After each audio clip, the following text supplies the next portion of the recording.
Welcome to Here to Be Human, a multi-dimensional soul. This is not just a podcast, it's a remembering. A space where soul meets skin and the sacred meets the messy. Where spirit is not something you escape into, it's something you embody, here in this beautiful, chaotic, breathtaking human life. Each episode is a living transmission, a weaving of energy, truth, reflection, and remembrance, with questions for your soul, messages from beyond, and invitations to meet yourself in ways you've never dared to before. Whether you're walking through shadow or starlight, you belong here. I am Julie, your guide, your mirror, your voice in the void.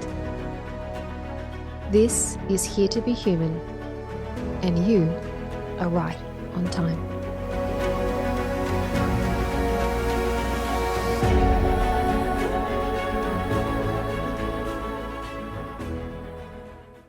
Sometimes the only way forward is through the fire. This is Here to Be Human, a multidimensional soul, and this is Season 2, Episode 6, Let It Burn, Transformation, Identity, Death, and the Fire of Becoming. So I'm going to invite you to reflect on what are you still holding on to, but not because it fits, but because it's familiar. And what part of you is asking to be burned away so something deeper can be reborn? So let's take a moment here just to think about these two questions before we move into our segments.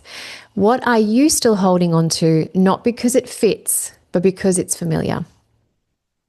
And what part of you is asking to be burned away so something deeper can be reborn?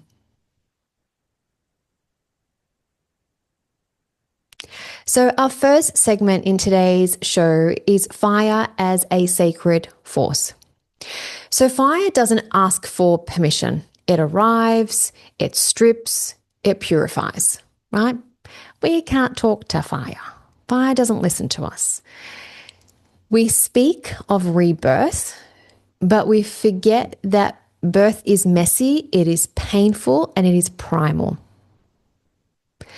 And spiritual awakening isn't always gentle. Sometimes it scorches everything that isn't true. And that's that phoenix rising that you hear lots of people talking about, rising from the ashes.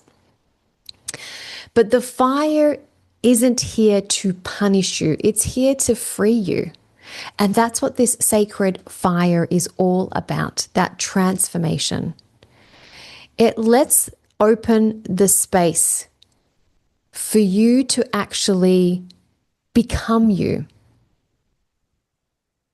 And that's why it's really important that, we move away from some of those spiritually commercialized words or practices or, processes of like, oh, you're on a spiritual awakening, you're doing this. And, people see all the stuff on, social media. And again, I'm talking about the commercialized aspect of it, the one that makes it all seem like so amazing and so pretty. But when you get down to the nitty gritty of it, like it's definitely not gentle. When you get to the other end, there is so much wisdom and so much growth that you don't discount that it was really difficult to move through it, and you may have lost a few people along the way where, they couldn't come on the journey with you. You may have had to have some hard truths with people. You may have had to have some hard truths with yourself. And so, again, the journey isn't always easy. It never really is. But the moment you get to that, each level that you're moving through, it makes it all worthwhile, where you honor that awakening, you honor that difficulty, that transformation, that rebirth. You honor the messy, the painful, the primal aspects of you, because you know what it gives you after. You know what you've gained, you know what you've grown into, you know the wisdom that now you have through that experience. And that's why it's not here to punish you. That fire is here to free you. Yeah. So let's look at some channeling questions for spirit to see what comes through. So again, I encourage you also to sit with some of these questions either while I'm doing it, seeing how that resonates with you, or even, at a later stage afterwards, or pause before I start channeling, and see what comes through for you. And then you can kind of see, if there's an alignment, if it makes sense, or if what you got through and what came through for me can maybe complete the story for you as well. Okay, so there's no right or wrong answer here when you're channeling through spirit. So our first question to spirit is,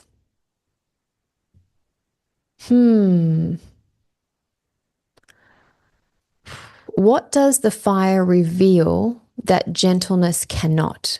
So what does the fire reveal that gentleness cannot? It feels like the fire can just strip it all away in a faster pace and allow you to actually look at the bigger picture. And so gentleness doesn't necessarily give you a bird's eye view, like the bigger picture of something.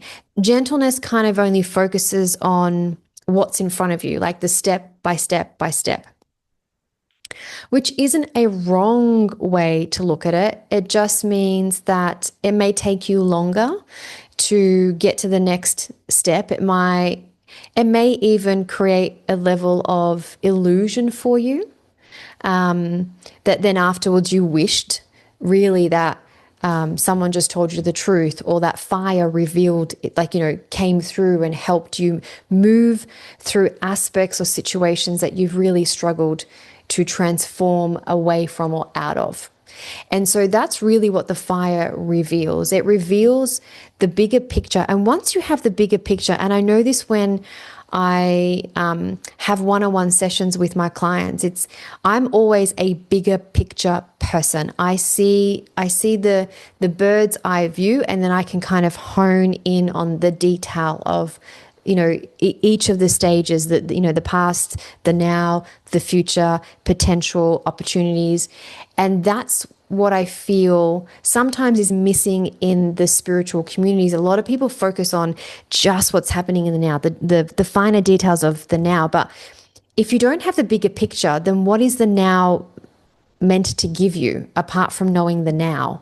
Like, does it make that, 2 weeks from now, you're not going to feel the same? You may still feel the same. But having the bigger picture and going like, right, this is what I'm working towards. This is some of the steps I'm going to have to go through. These are some of the hardships that I might need to experience along the way. But having the bigger picture is what the fire reveals. It tears down any illusion, any old foundations that you've built that no longer serve you or where you're wanting to go. And once that's pulled down, then all you have is, I need to see the bigger picture here so I know what path I'm going. And so when it's too gentle, it can kind of keep you in this limbo stage, or this constant needing, I need the answer to like next week. I need the answer to in 2 months' time. Like, it's almost like as if the gentleness doesn't empower you, but the fire ignites you. So that's our first. I like that one. I like that question from Spirit. Okie dokie. So our next question to Spirit is, excuse me.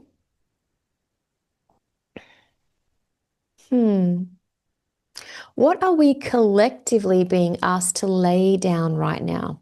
Interesting. What are we collectively being asked to lay down right now?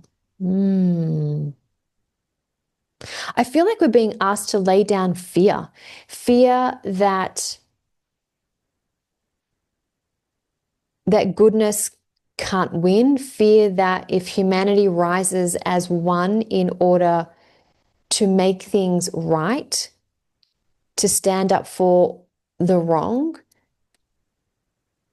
it's the fear that has been instilled in us through generations, through decades of leadership. And it feels that collectively we need to lay down our fears. We need to lay down that as a unity that we can't change the world.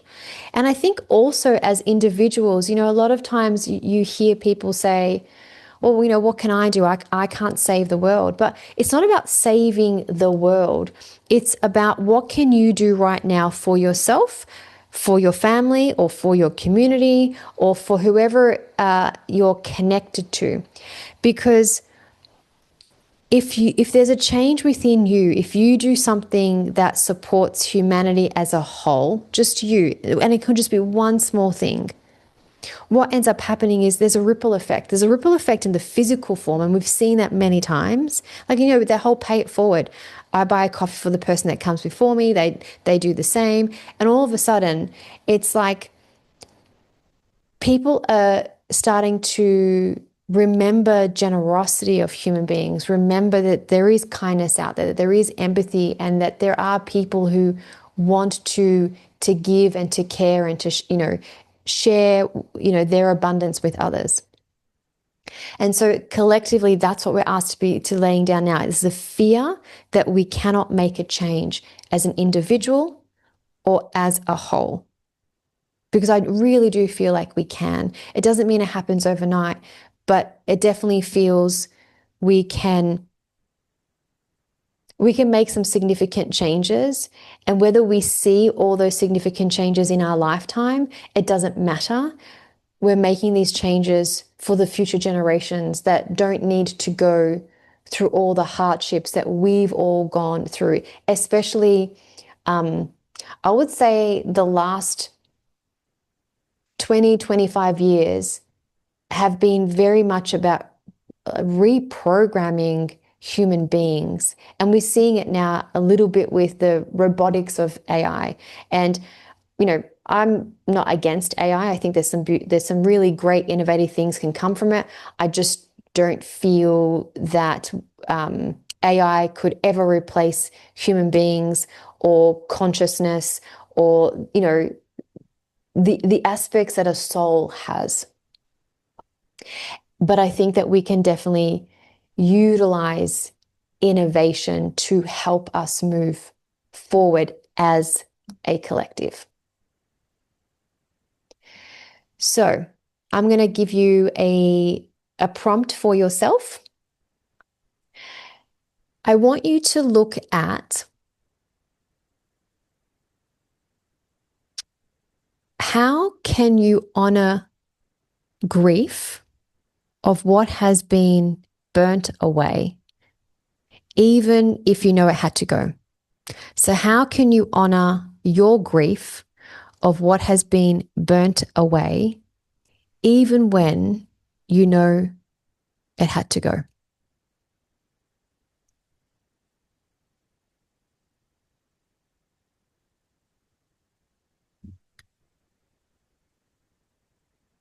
Now, as we move on to segment 2, this is identity, death, and soul truth. Okay. So remember that you are not your roles, you are not your labels, and you are not your coping mechanisms. Sometimes the most spiritual thing you can do is to let an old version of you die. And that's really what we've been talking about in today's episode and even in episode 5. Letting your identity, like the real version of you come through that is meant to come through in the moment. Each time it's always been a real version of you, but it's the real version of you of what you have been conditioned to in the moment. And neither is wrong or right. It's just who you were based on what your environment was or what you were taught. But when we're kind of moving into different ways of connecting with our soul's truth, by letting the old version of you that like in that moment that no longer serves you, let that old version of you die. Grieve it, thank it, and bury it with love. because your soul is not interested in who you were trying to be. It's calling you into who you really are. And unfortunately, or fortunately, the way you wanted to look at it, it requires loss. It requires that fire, and it requires unbecoming who you were in order to become who you're meant to be. So let's have a chat with the humble spiritual world. And again, see how some of these land for you. Okay, so our first question to Spirit in this particular area is,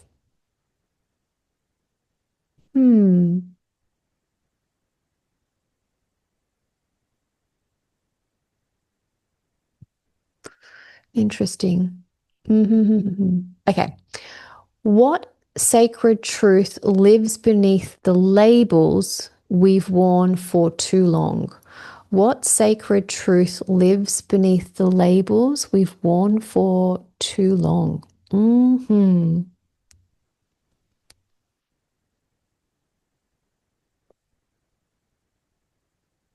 It feels like the sacred truth beneath all these, labels and stuff like that. I actually feel it's not necessarily who you're going to become next. I feel like it's really like your soul's calling, like, whether you want to call it purpose or whatever. Underneath all of that is like lessons and learnings that is going to help you on your path, that's going to elevate you moving forward. But it feels like underneath it all is really like, it's almost like you're going to get the blueprint of what you're here to do, like what you're meant to discover, what you're meant to be of service in. That's really what that sacred truth is. And that lives beneath all these labels.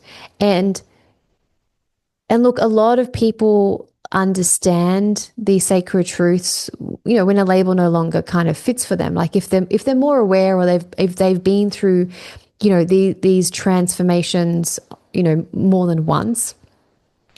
But for those who haven't experienced that and you're wearing them for so long, what ends up happening is, because underneath it is like this blueprint of what you're meant to be doing here, the way you're going to feel when the labels, you're going to feel like you're being suffocated.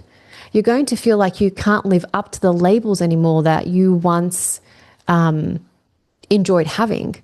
And that's when you have this urge to transform. That's where you have this urge to I can't be this version of myself. Something has to give. And when you get to that point, it's like the sacred truth starts to, and that fire starts to kind of rise up in you in order for you to move away from these old labels that haven't served you for a very, very long time. Maybe they never really served you.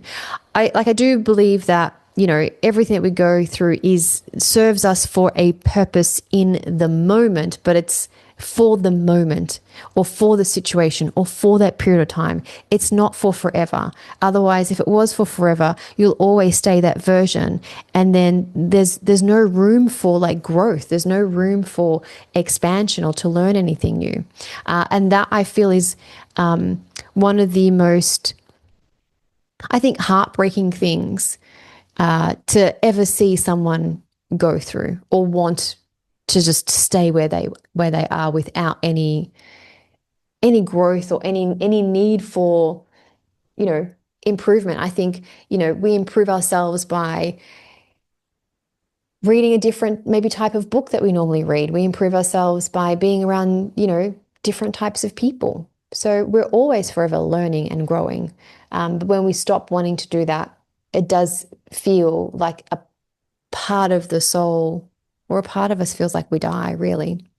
And so that's why when you feel that urge of something needs to give, that fire within me is coming up, start looking at practices or seeking guidance from people that can possibly give you the bigger picture, or give you a snapshot of your soul's blueprint. So then it'll give you something to work towards. Even if it doesn't look exactly like it, it's still mapping something out for you that then you can make your own. Okay, so our next question to Spirit is, what does the soul say when the ego begins to crumble? What does the soul say when the ego begins to crumble?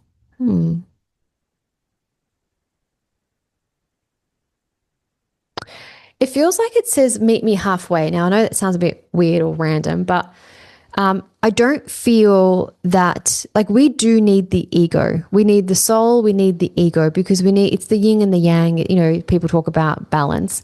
And I really do feel like it's when the ego starts to crumble, it's the soul isn't saying go away, never come back. The soul is saying, meet me in the middle. If you can meet me in the middle, then we can learn from one another. We can make significant changes together. Because when you come to the middle, when we're needing a little bit of the ego to kick in, from a safety mechanism or whatever we're needing the ego to rise up to a certain point, then eventually, like, once that situation has passed, the ego moves back, meets the soul in the middle, and then the soul can rise up again in order to help move you forward. So the soul really is never saying to the ego, go away, never come back. It's always saying, meet me where I'm at. If you can meet me where I'm at, we can work with this person together on their journey to protect them, to give them strength, to give them courage, but also to give them humility, to give them clarity, to allow their path to be wide and expansive. That's what the soul says when the ego begins to crumble. So if you are afraid to let the ego fall away, do not be. The soul will catch you. The soul will always catch you when you're ready to release the armor that you have placed around you in a way that is unhealthy for you or your path. So here is your reflective prompt. So I want you to ask yourself, what identities are you clinging to? Not because they feel true, but because they feel safe. And let this moment be really honest for you, right? So let it cut through gently. You don't have to be harsh with yourself, but just ask, what identities are you clinging to? Not because they feel true, but because they feel safe. And I'll give you a moment here before we move on to segment 3.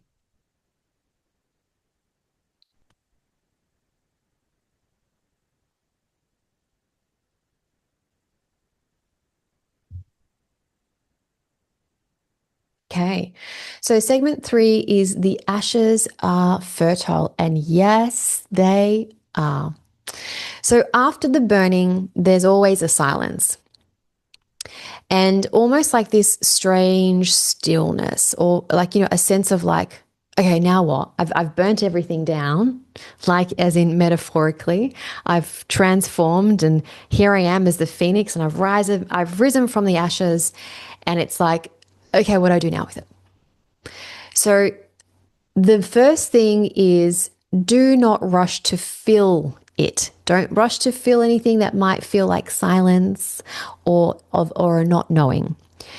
And don't rebuild yourself too fast, right? Those ashes, they have information for you.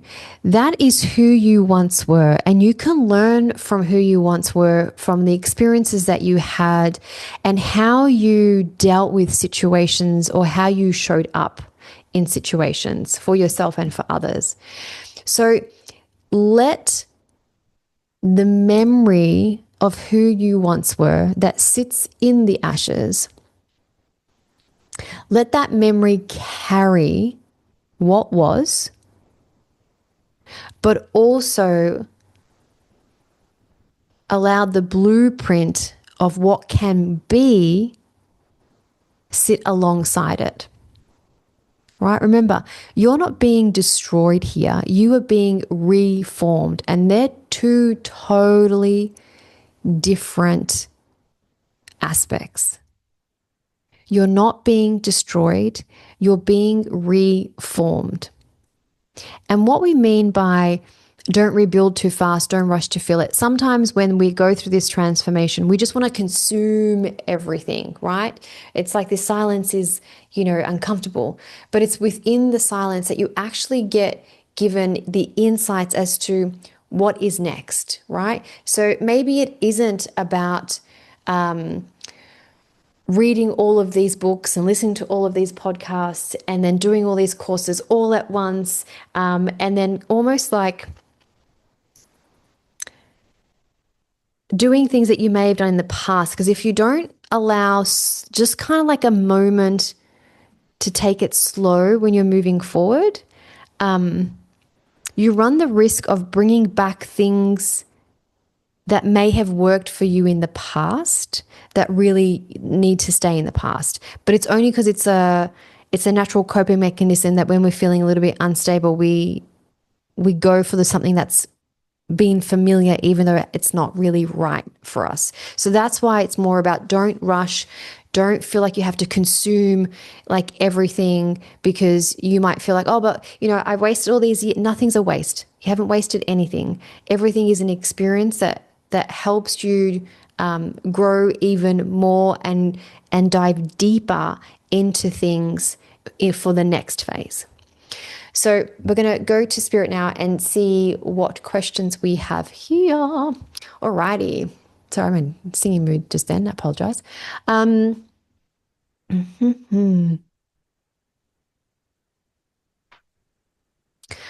Okay, so our question is, how can we honor the in-between?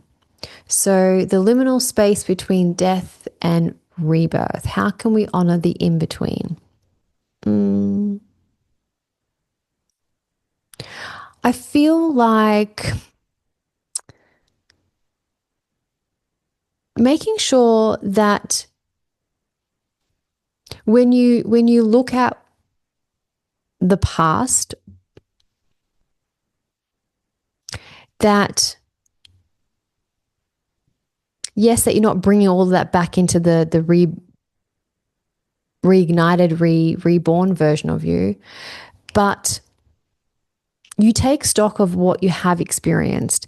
And that might be journaling, reflecting. I think it's really important that you look at the past. You look at some of the choices that you made, the situations you were put in, how you dealt with certain things.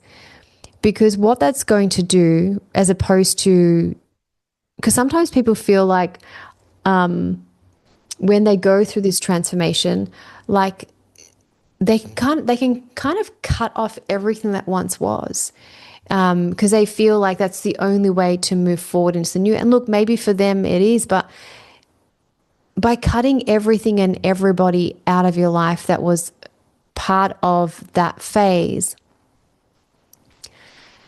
it might help you in the moment to not have to think about things, but it will creep up in the future because you're not dealing with it. So I would say, in order to honor this space, is to allow yourself to look at your past in the new lens now that you have, in this new rebirthed version of you, because that reborn version of you is going to be more gentle with the old version of you. You're not going to sit back and be like, oh my God, you were like an idiot when you blah, blah, blah. You're not going to do that to yourself, because when you're in the moment, that's kind of how we tend to speak to ourselves. But when we kind of go through the transformation, we look at ourselves with kindness, like as if it's our child, that we must love and nurture what once was, and our experiences and, everything that we've gone through, and the people that either contributed to the pain or the people that contributed to the happiness and the joy. And just honoring all of those things and almost like paying homage to it, to be like, you know what, that was a version, but if I hadn't have gone through that version, maybe I wouldn't have wanted to kind of go down this path, and this path feels like it's lighter and it's happier, and I'm growing and evolving and I'm taking on new opportunities. So whatever it is for you, that's how we can honor that in between, because it's the,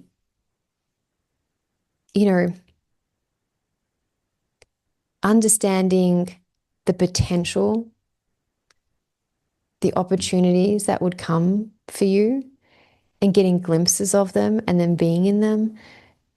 All of that helps not only just to let go of the past and heal from it, but again, to pay homage to what was once.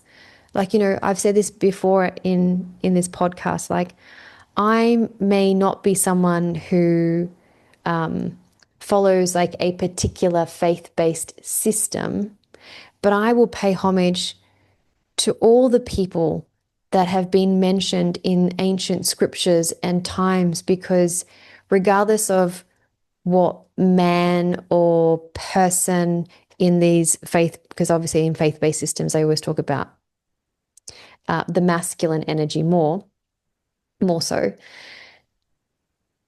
It's like these beings, these people, they did something that may have been miraculous in the moment, may have brought, and I'm more referring to like Christianity because I know that a little bit more than other faith-based systems. But I pay homage to, the center masters, the people that came before me, regardless whether they were spiritual or not. Because without their persistence in a movement, it wouldn't have allowed me to persist in my personal movement, in what it is that I came here to do. And so if you pay homage to who you once were, you'll never forget what you've endured to get to where you are now. I guess that's what I'm really trying to say. So here is a reflective prompt for you. The fire doesn't just take, it reveals. And in that space, that truth cannot be burned, only remained. So ask yourself, can you remember a time where something was burnt away and what remained was something more beautiful? And this doesn't have to be deep. It could be something very, very small. Whether a conversation burnt away uncertainty and what remained was a fresh, brand new start. Whatever it is for you.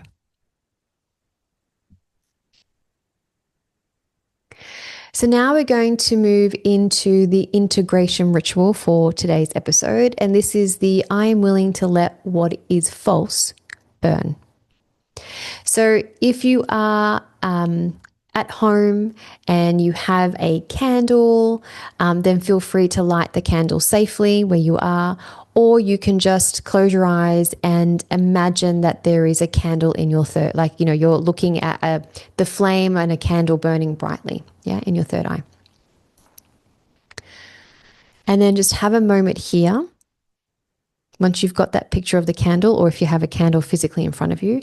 And I want you now to write down everything you're ready to release. Okay, so I'm going to give you some prompts to help you along the way. So I release the version of me that, and then fill in the blank.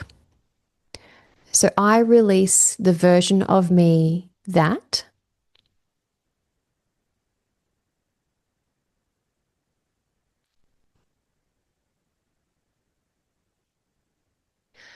Then I let go of the identity that says, fill in the blank. I let go of the identity that says,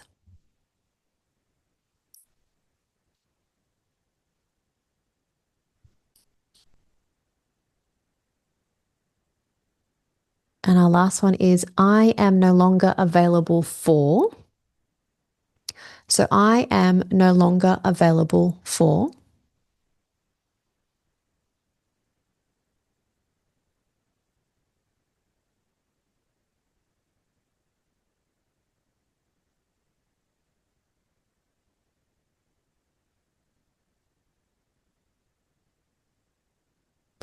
And then read all of those out loud or to yourself. What you've just written down, that whole sentence. I release the version of me that. I let go of the identity that says I'm no longer available for. And so once you've read them out loud or in your mind, depending on where you are, I want you to either visualize yourself placing your piece of paper into the burning flame and watching it burn away. Now, if you are at home and you're doing this safely where you can burn the paper with a real candle, you may need to do this go outside to do this in a safe environment. If not, you can just visualize that you are burning the paper with the flame, or just the energy of the flame, the heat of the flame is burning those words out of your energy field. So you don't even have to physically burn the paper if you don't want to, but you have 3 options, but obviously do it safely. And while you're doing this, I want you to say, I offer these to the flame. May what is false be burnt. May what is true remain. And then as you're watching them in your mind's eye, those words burn away, or whether you're feeling like the words are burning away within you, like that energy of them are burning, like you can see them melt away within your body, or if you are doing it physically in a very safe and contained manner, obviously watch it burn away, see the ashes, and then blow out the candle slowly.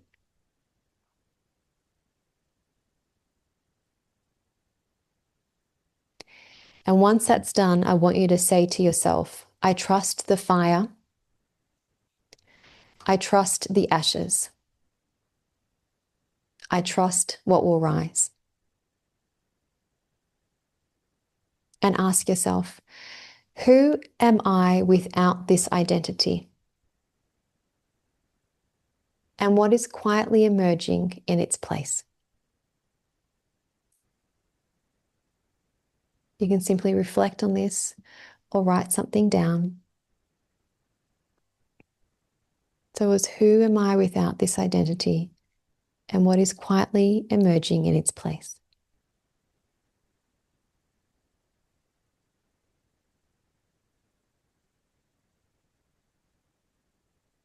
And remember, let it burn, let it go, let yourself unravel, so that you may return to what was always true.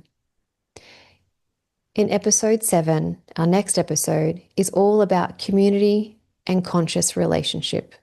This is remembering that we're wired for belonging. So until then, breathe through the fire, stand in the smoke, and know the becoming has already begun. Thank you for being here fully. If today's episode stirred something in you, if you have a follow-up question, a reflection you'd like to share, or a way this conversation aligned with where you are right now, I'd love to hear from you. And if there are specific questions you'd like me to ask Spirit in future episodes based on what's coming up for you, send me a direct message at here.to.be.human.podcast on the Instagram page. Remember, your voice, your questions, your presence, they're part of this journey too. And if you'd like to connect with me more deeply, you'll find everything, sessions, programs, and updates over at www.moderndayMedium.com.au or on my Instagram page, which is at modern.day.medium. This is your invitation. This is the return. And this is what it means to be human. So until next time, stay with yourself, stay with your soul, and keep choosing this sacred, messy, and miraculous life.